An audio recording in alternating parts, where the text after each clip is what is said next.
Hello students, physics के online classes में आपका स्वागत है। कल अपन ने पढ़ा था अफवाह वेग के बारे में। आज उससे आगे कुछ अपने न्यूमेरिकल्स हैं, जैसे एग्जांपल फर्स्ट है, इसकी बात करेंगे अपन। तो अपने पास न्यूमेरिकल क्वेश्चन में दिया हुआ है कि एक पृष्ठ से गुजरने वाले आवेश q का मान समय t पर निर्भर करता है, कि जो q है वो t पर निर्भर करता है। और उसकी इक्वेशन दी हुई है कि q इक्वल्स टू कितना है 4t की पावर 3 + 5t और प्लस 6। देन अपन को करना क्या है, t इक्वल्स टू 1 सेकेंड, कि जब समय का मान कितना हो जाए 1 सेकेंड हो जाए, उस समय अपन पृष्ठ से प्रवाहित तात्क्षणिक धारा का मान ज्ञात करना है। तो अपन इसका सॉल्यूशन करते हैं। तो यहाँ अपन को ज्ञात करना है तात्क्षणिक इंस्टेंटेनियस वैल्यू ऑफ करंट। तात्क्षणिक धारा का मतलब होता है कि अपन किसी टाइम मोमेंट जिसकी वैल्यू दी हुई है 1 सेकेंड, उस पर मान निकालेंगे। तो तात्क्षणिक धारा का सूत्र, तो जब भी तात्क्षणिक मान की बात करते हैं अपन, तब अपन उस जो अपने पास भौतिक राशि है उसकी अवकलन समीकरण की बात करते हैं। तो आई इक्वल्स टू कितना होता है dq/dt। देन अपन में पास जो q की इक्वेशन है उसका t के सापेक्ष में अपन क्या कर देंगे, अवकलन कर देंगे। तो आई इक्वल्स टू d/dt और q की इक्वेशन 4t³ प्लस 5t और प्लस 6।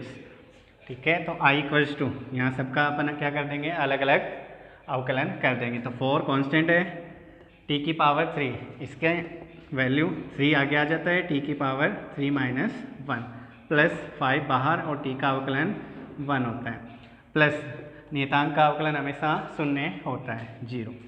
तो i equals to 12t² plus 5। ठीक है, अब t का मान अपने पास कितना दिया हुआ है, t इक्वल्स टू 1 सेकेंड दिया है, तब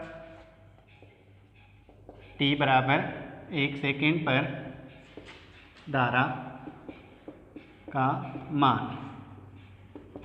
तो i कब, जब t का मान कितना हो 1 सेकेंड हो। मान कितना आ जाएगा 12 और इंटू t की जगह वैल्यू रखनी है 1, तो 1 का स्क्वायर प्लस 5। तो i t बराबर 1 सेकेंड, वैल्यू जा जाएगी 17 एम्पीयर।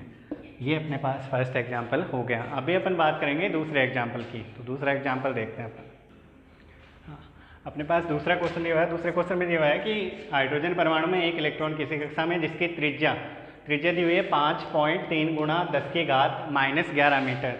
ये वैसे फिक्स है कि हाइड्रोजन जो परमाणु होता है उसकी पहली जो कक्षा है उसकी त्रिज्या की वैल्यू होती है 5.3 × 10⁻11 मीटर, या 53 पिकोमीटर भी लिखते हैं इसको। में 2.2 × 10⁶ मीटर पर सेकंड की चाल से चक्कर लगा रहा है। तो ये तो त्रिज्या हो गई हाइड्रोजन परमाणु की कक्षा की, और ये क्या हो गया, वेग का मान। तो औसत विद्युत धारा का मान अपन को ज्ञात करना है। तो I का फॉर्मूला क्या होता है अपने पास, I इक्वल्स होता है Q/T। तो Q की वैल्यू तो इलेक्ट्रॉन है, इट मीन्स 1.6 × 10⁻19 कूलम हो जाएगी। अपन को चाहिए T। अब औसत धारा का मान है, औसत धारा का मतलब एक चक्कर में जो धारा प्रवाहित होगी, तो अपन उसका आवर्तकाल निकाल लेंगे, वो T की वैल्यू हो जाएगी। तो सबसे पहले अपने पास जो गिवन है वो लिखेंगे।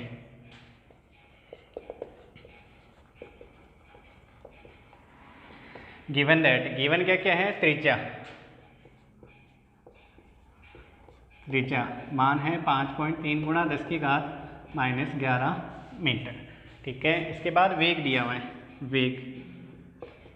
वेग का मान है त्रिज्या स्मॉल r, वेग स्मॉल v। वेग का मान है 2.2 × 10⁻6 मीटर पर सेकेंड। इसके अलावा इलेक्ट्रॉन पर आवेश,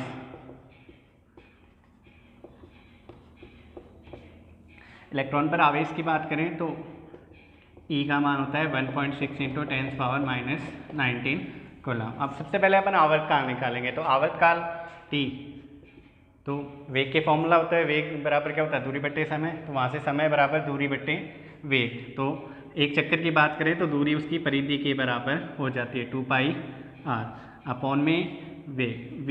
तो T equals to values put करते हैं, पाई की वैल्यू 3.14 गुणा r कितना है 5.3 × 10⁻11 मीटर अपॉन में वेग का मान है 2.2 गुणा 10⁻6। तो सबसे पहले पावर सोल्व कर लेते हैं अपन।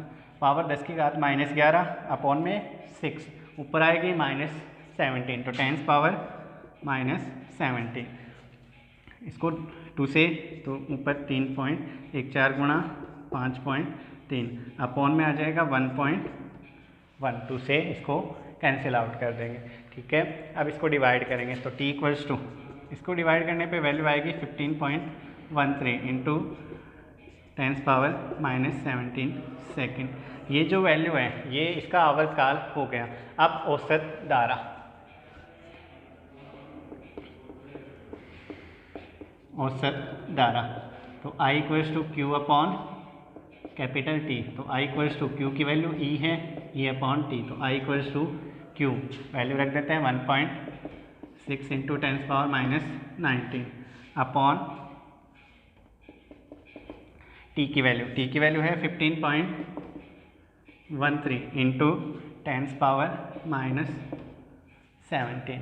ठीक है, इसको 16 बना देते हैं तो I equals to 16, it means power 20 होगी माइनस में, अपॉन 15.13 तो इंटू पावर 20 और 17 -3, तो I equals to 16 divide by 15.13, इसकी वैल्यू लगभग 1.06 इंटू 10⁻⁻3 एम्पियर, या I इक्वल्स टू इसको अपन लिख सकते हैं 1.06 मिली एम्पियर।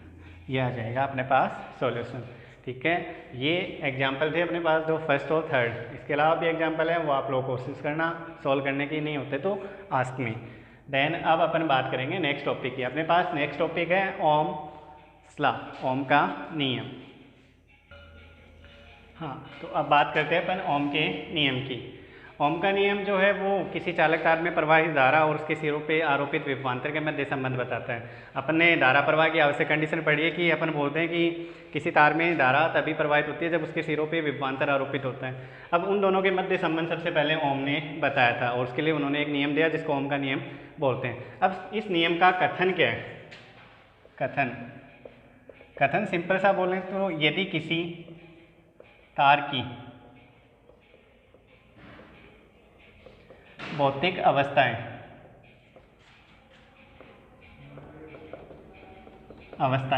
भौतिक अवस्था मतलब उसकी लंबाई, चौड़ाई, ताप, भौतिक अवस्थाएं निश्चित रहें या अपरिवर्तित हों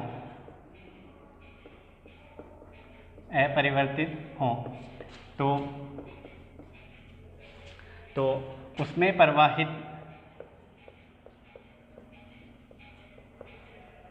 प्रवाहित धारा का मान उसके सिरों पर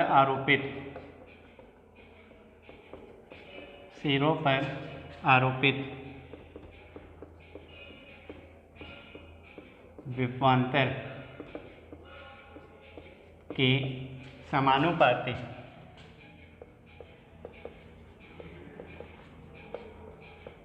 होती है। तो यदि विभवांतर अपन V माने तो V डायरेक्टली प्रोपोर्शनल हो जाएगा धारा I के। इट मीन्स अगर विभवांतर का मान अपन बढ़ाएंगे धारा का मान बढ़ेगा। इसका सिंपल सा रीजन ये भी मान सकते हो कि विभवांतर बढ़ेगा तो विद्युत क्षेत्र बढ़ेगा, विद्युत क्षेत्र बढ़ेगा तो विद्युत बल का मान बढ़ेगा, जिसके कारण धारा इलेक्ट्रॉन ज़्यादा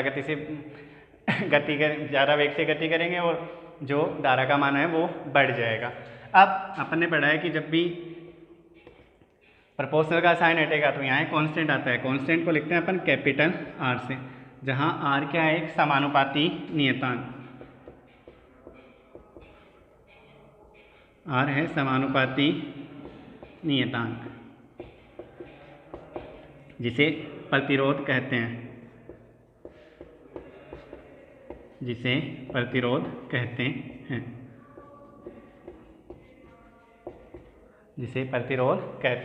ठीक है, R एक समानुपाती नियतांक है जिसे अपन क्या बोलेंगे? प्रतिरोध बोलेंगे। अगर V और I के मध्य अपन ग्राफ बनाएं तो ग्राफ बनेंगे ऐसे, इस साइड V ले लिया, इस साइड I।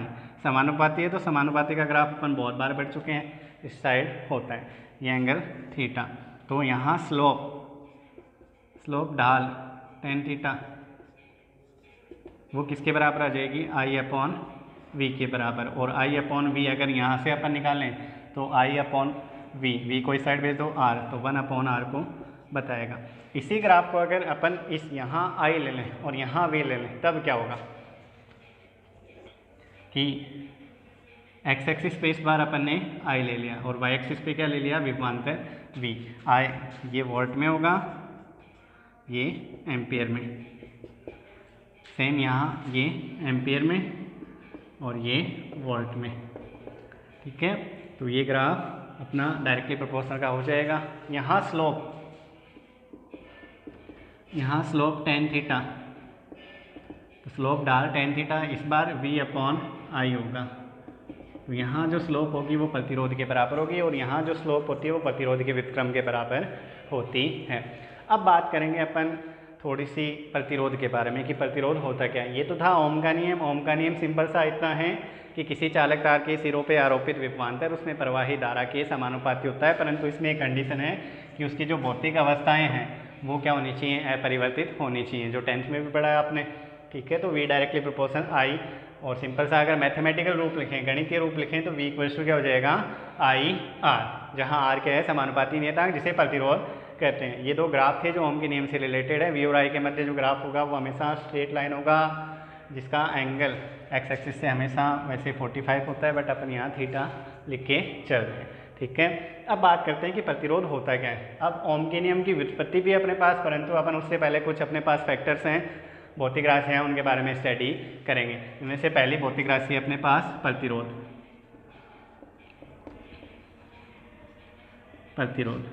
इसका नाम में ही पता है, प्रतिरोध मतलब जो क्या कर दे, रोध उत्पन्न कर दे, अवरोध उत्पन्न कर दे, किसमें, धारा प्रवाह में। तो ऐसा कारक कि किसी चालक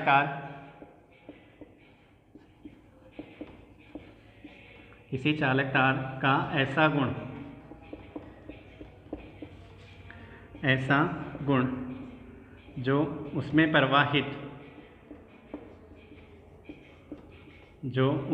प्रवाहित धारा का विरोध करता हो प्रतिरोध कहलाता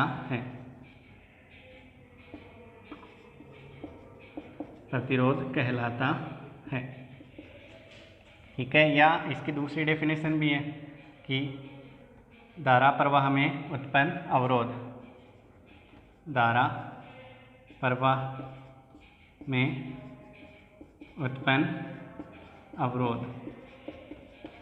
उत्पन्न अवरोध को प्रतिरोध कहते हैं।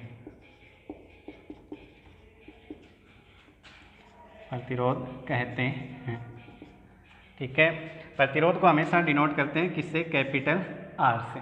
ठीक है, और इसका SI मात्रक होता है ओम, इंग्लिश में लिखूँ तो OHM, और इसका जो सिंबल है उसका ज़रूर ध्यान रखना है। ओम का जो सिंबल है वो ऐसे होता है। ठीक है, इसको सिंबल के रूप में लिखा जाता है, लैंग्वेज में नहीं लिख के सिंबलिक फॉर्म में डिनोट किया जाता है। अब बात करेंगे अपन जो प्रतिरोध है उसकी विमाओं की। तो प्रतिरोध की विमाएँ अपन को क्या करनी है, ज्ञात करनी है। तो विमाएँ ज्ञात करने के लिए अपन ओम का नियम का जो सूत्र है वो लिखेंगे, ओम के नियम से। V = क्या होता है, I/R, फ्रॉम ईयर R = क्या हो गया, V/I। ठीक है, V विभव है, विभव = क्या होता है, W/Q और इंटू I। इन सब की विमाएँ अपन लिख देंगे। तो R की विमाएँ निकालनी है तो उसके लिए W कार्य M1 L2 T-2, ये कार्य की विमाएँ हो जाती हैं। Q आवेश होता है, आवेश के लिए A1 T1।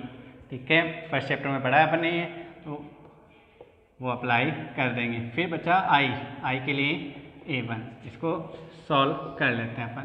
तो M1 L2 T- ये कितना हो जाएगा, -2, और ऊपर जाएगा -3। ठीक है, A2 ऊपर जाएगा A-2, ये क्या हो जाएंगे, प्रतिरोध की विमाएँ हो जाएंगे। ठीक है, अब बात करेंगे एक छोटा सा कारक और है जिसे बोलते हैं अपन चालकत्व। सेकंड कारक है अपने पास चालकत्व। ठीक है, चालकत्व कंडक्टेंस बोलते हैं इंग्लिश में, कैपिटल G से डिनोट करते हैं। तो प्रतिरोध का जो व्युत्क्रम होता है उसको बोलते हैं अपन चालकत्व। प्रतिरोध के व्युत्क्रम को चालकत्व कहते हैं।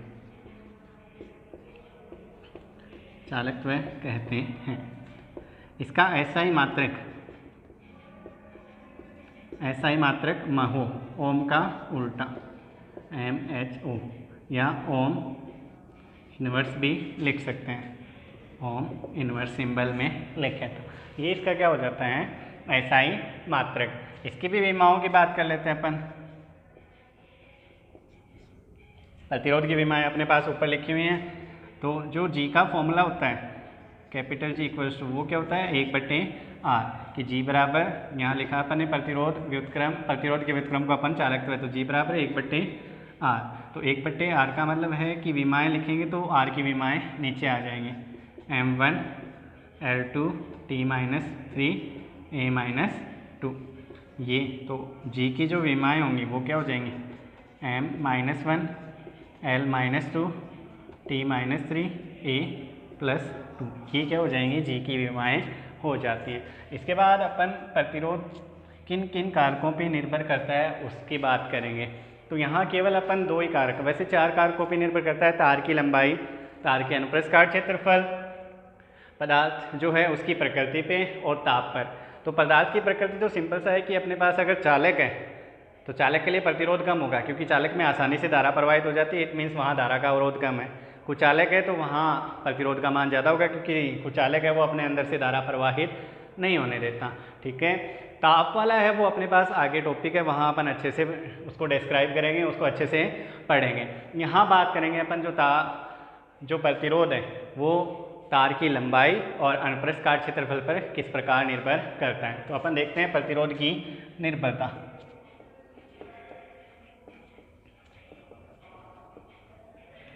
निर्भरता, ठीक है, तो पहले तार की लंबाई, तो 2 कारक हैं अपने पास।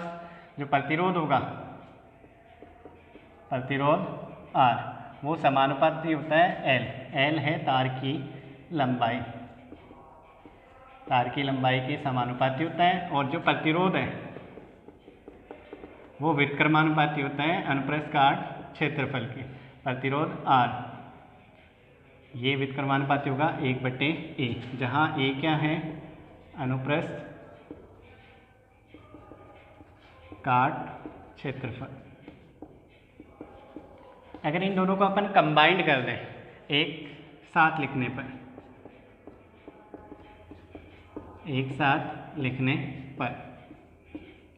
ठीक है, तो R समानुपाती L/A हो जाएगा। यहाँ समानुपाती का निशान हटाएंगे, तो जब भी समानुपाती का निशान हटेगा प्रोपोर्शनल साइन हटेगा, एक कांस्टेंट आता है। यहाँ जो कांस्टेंट है उसको रो से लिखते हैं अपन L/A, जहाँ रो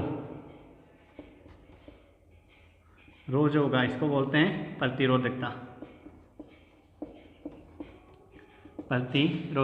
या दूसरा नाम है इसका विशिष्ट प्रतिरोधकता या विशिष्ट प्रतिरोध बोलते हैं। और इसका जो फॉर्मूला है वो अपन अभी पढ़ेंगे नेक्स्ट टॉपिक में। तो अपने पास जो तार है उसकी लंबाई के तो प्रतिरोध समानुपाती होता है। अगर आप लंबाई बढ़ाओगे, लंबाई बढ़ाने का मतलब है कि तार का जो प्रतिरोध है वो बढ़ेगा, और लंबाई अगर कम कर दें, अपन काट दें, तो प्रतिरोध का मान कम हो जाएगा। बट दोनों कंडीशन में एक चीज़ ज़रूर ध्यान रखनी है कि जब भी तार की लंबाई बढ़ाते हैं अपन, तार की लंबाई बढ़ाने का मतलब उसको खींचना पड़ेगा। खींचने का मतलब उसका अनुप्रस्थ काट क्षेत्रफल भी उसी रेस्पेक्ट में क्या हो जाएगा, कम हो जाएगा। जैसे तार की लंबाई अपन डबल कर देते हैं तो अनुप्रस्थ काट क्षेत्रफल पहले से क्या हो जाएगा, हाफ हो जाएगा।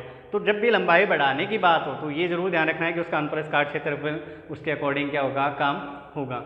दूसरी बात करें, अगर तार की लंबाई अपन कम कर दें, कम करने का मतलब है तार को अपन ने काटा है, काटने का मतलब है कि अनुप्रस्थ काट क्षेत्रफल पे कोई प्रभाव नहीं पड़ेगा। तो दोनों कंडीशन में जरूर ध्यान रखना है कि जब भी तार की लंबाई बढ़ाई जाए, तार की लंबाई बढ़ाने का मतलब है कि उसका अनुप्रस्थ काट क्षेत्रफल प्रभावित होगा। अगर तार की लंबाई कम की जाती है तो तार को अपन सिकोड़ के तो लंबाई कम कर नहीं सकते, उसको काटा जाता है फिर। तो काटने का मतलब है अनुप्रस्थ काट क्षेत्रफल पे कोई प्रभाव नहीं पड़ेगा। दूसरी बात करें अपन, अनुप्रस्थ काट क्षेत्रफल पर प्रतिरोध किस प्रकार निर्भर करता है, तो यहाँ अपन ने सेकेंड फैक्टर लिखा है साफ साफ कि अनुप्रस्थ काट क्षेत्रफल कि जो प्रतिरोध है वो व्युत्क्रमानुपाती होता है। अगर अनुप्रस्थ काट क्षेत्रफल आप बढ़ाओगे प्रतिरोध का मान कम होगा, और अगर आप अनुप्रस्थ काट क्षेत्रफल कम करोगे तो प्रतिरोध का मान ज़्यादा होगा। इसका भी सिंपल सा रीजन यही है कि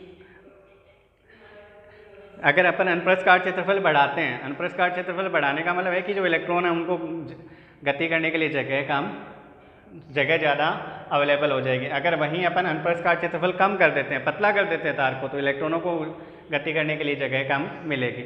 अब अपन बात करते हैं कि प्रतिरोध, अपन ने पढ़ तो लिया कि प्रतिरोध होता है क्या है, कि धारा प्रवाह में जो विरोध या अवरोध उत्पन्न होता है उसको अपन क्या बोलते हैं, प्रतिरोध बोलते हैं। कि अब प्रतिरोध का कारण क्या है, कि प्रतिरोध उत्पन्न क्यों होता है। तो प्रतिरोध उत्पन्न होने के पीछे सिंपल सा रीजन है कि इलेक्ट्रॉनों की जो गति होती है उसमें अवरोध उत्पन्न होना। तो अपन देखते हैं प्रतिरोध का कारण।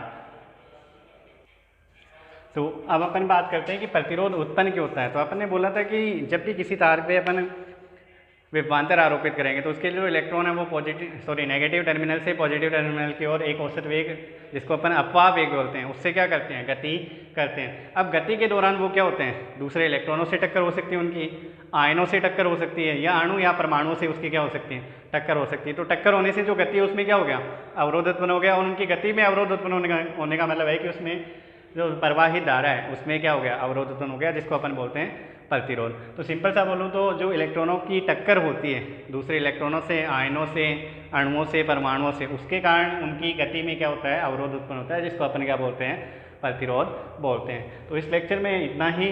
अब अपन नेक्स्ट लेक्चर जब भी बात करेंगे तो अपन प्रतिरोधकता की बात करेंगे, ठीक है, चालकता की बात करेंगे, ओम के नियम की व्युत्पत्ति पढ़ेंगे। तो इससे पहले वाले जो भी एग्जाम्पल वगैरह हैं आप लोग पढ़ते रहें, अच्छे से पढ़ें। होप आप सब अच्छे होंगे, अच्छे से पढ़ाई करें, ठीक है। अब मिलते हैं नेक्स्ट लेक्चर में। Thank you.